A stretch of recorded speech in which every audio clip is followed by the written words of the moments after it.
ഉറങ്ങുന്നവരെ, പാപത്തിൽ നിന്നുണർന്ന് മരിച്ചവരുടെ ഇടയിൽ നിന്നും എഴുന്നേൽക്കുക, എന്നാൽ ക്രിസ്തു നിന്റെ മേൽ പ്രകാശിക്കും. ഇത് ആദിമസഭയിലെ മാമോദീസ സമയത്തെ ആരാധനാഗീത ഭാഗമാണ്. യെശയ്യാ പ്രവചനത്തിലെ 26:10, 60:1, 9:2 എന്നിങ്ങനെ പല വാക്യങ്ങളും ഇതിനെ സ്വാധീനിച്ചിട്ടുണ്ട്.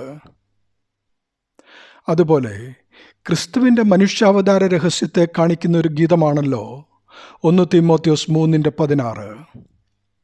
അവൻ ജഡത്തിൽ വെളിപ്പെട്ടു, ആത്മാവിൽ നീതീകരിക്കപ്പെട്ടു, ദൂതന്മാർക്ക് പ്രത്യക്ഷനായി, ജാതികളുടെ ഇടയിൽ പ്രസംഗിക്കപ്പെട്ടു, ലോകത്തിൽ വിശ്വസിക്കപ്പെട്ടു, തേജസ്സിൽ എടുക്കപ്പെട്ടു എന്നിങ്ങനെ ദൈവഭക്തിയുടെ മർമ്മം സമ്മതമാവണ്ണം വലിയതാകുന്നു.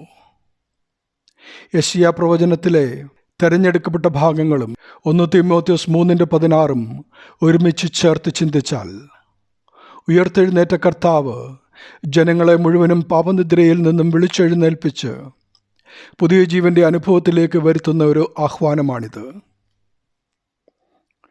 പുതിയ ജീവൻ്റെ അനുഭവത്തിലേക്ക് വന്നവൻ അന്ധകാരത്തിൻ്റെ പ്രവൃത്തിയും ആധുനിക മനുഷ്യൻ്റെ തിന്മയുടെ പ്രതീകവുമായ ലൈംഗിക ദുസ്വാതന്ത്ര്യം, ജഡിക അശുദ്ധിയും ഉപേക്ഷിച്ച് പുതിയ മനുഷ്യൻ്റെ ലക്ഷണങ്ങളായ സൽപ്രവർത്തികൾക്കും നീതിനിഷ്ഠയ്ക്കും സത്യസന്ധതയ്ക്കും വേണ്ടി നമ്മുടെ ശാരീരികവും വികാരപരവും ബുദ്ധിപരവുമായ കഴിവുകളെ ഉപയോഗിക്കണമെന്ന് എഫേസ്യ ലേഖനം 5:8-10 വരെയുള്ള തിരുവചനങ്ങൾ ഉപദേശിക്കുന്നു.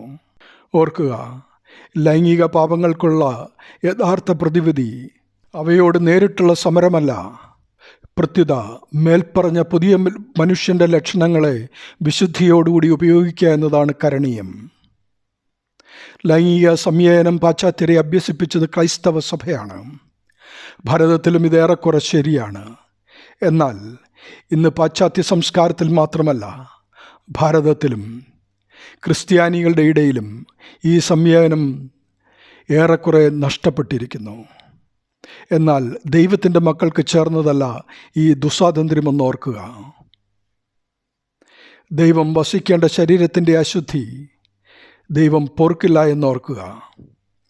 കർത്താവിന് പ്രസാദകരമായ പ്രവൃത്തികൾ ഏതെന്ന് ലോകത്തിന് കാണിച്ചു കൊടുക്കുവാൻ ബാധ്യതയുള്ള അവിടുത്തെ ശരീരമാകുന്ന സഭയിൽ വസിക്കുന്ന ക്രിസ്ത്യാനികൾ ആധുനിക വാർത്താമാധ്യമങ്ങളിൽ കൂടിയും വിനോദ ഉപാധികളിൽ കൂടിയും നേരിട്ടും ദൈവിക നിയമങ്ങളെ തച്ചുടയ്ക്കുകയും ജാതികളുടെ കൂട്ടം നീതീകരിക്കുന്ന ലൈംഗിക പ്രവണതകളിൽ പങ്കുചേരുകയും ചെയ്യുന്നത് നമ്മുടെ ദൈവവിളിക്ക് ചേർന്നതല്ലെന്ന് എഫേസ്യ ലേഖനം 5:11-13 വരെയുള്ള ഭാഗം ഉദ്ബോധിപ്പിക്കുന്നു. ഇതൊരു വെളിച്ചവും വെളിവുമായി ക്രിസ്ത്യാനിയെ ഭരിക്കട്ടെ. ദൈവനാമം മഹത്വപ്പെടട്ടെ. ആമീൻ.